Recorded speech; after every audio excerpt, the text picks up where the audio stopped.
Ippubblikata l-konsultazzjoni pubblika politika tax-xogħol li biha il-Gvern sa jibdel il-mod kif ħaddiema minn pajjiżi terzi jiġu f'Malta.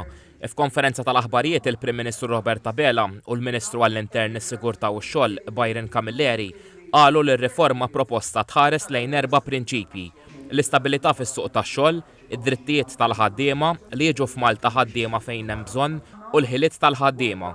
Id-dokument fih 32 rakkomandazzjoni. Hija l-ewwel darba illi dan il-pajjiż se jkollu Labour Migration Policy, jiġifieri hija politika illi se tkun qiegħda tirregola il-mod kif ħaddiema barranin, dak il-ħaddiema barranin minn pajjiżi terzi, jiġifieri lil mill-Unjoni Ewropea, se jkunu jistgħu jidħlu ġewwa x-xogħol, ġewwa s-suq tax-xogħol ta' pajjiżna. Irridu ekonomija li tibqa' kif inhi llum l-aqwa fl-Unjoni Ewropea, imma biex dan ikompli jseħħ irridu nibqgħu nevolvu il-mudell ekonomiku tagħna lejn ħiliet aħjar.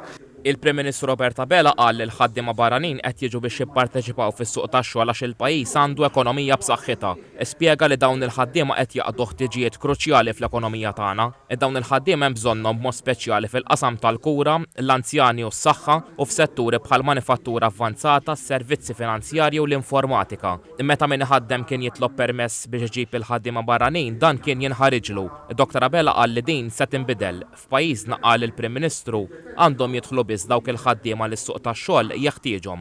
L-ewwel ħaġa li tlabt kienet li minflok politika fejn negozju jitlob ħaddiema minn pajjiżi terzi u dik it-talba tiġi approvata ikun xi jkun kważi kważi jinstab mekkaniżmu li jħares lejn il-bżonn ta' ħaddiema minn kull settur u f'liema tip ta' xogħol u li dan jiġi analizzat fid-dawl ta' kemm dak il-bżonn ekonomikament jagħmel sens.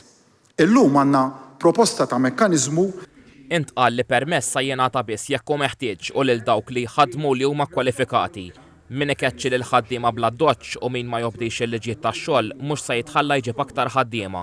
Limitati l-permessi lin-negozji li jitolbu ferm aktar ħaddiema milli għandhom bżonn.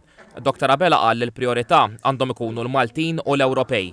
L-aqwa opportunitajiet ekonomiċi għandhom l-ewwel jinħatfu miż-żgħażagħ Ħawċin u Maltin u mill-ħaddiema kollha Ħawċin u Maltin l-ewwel.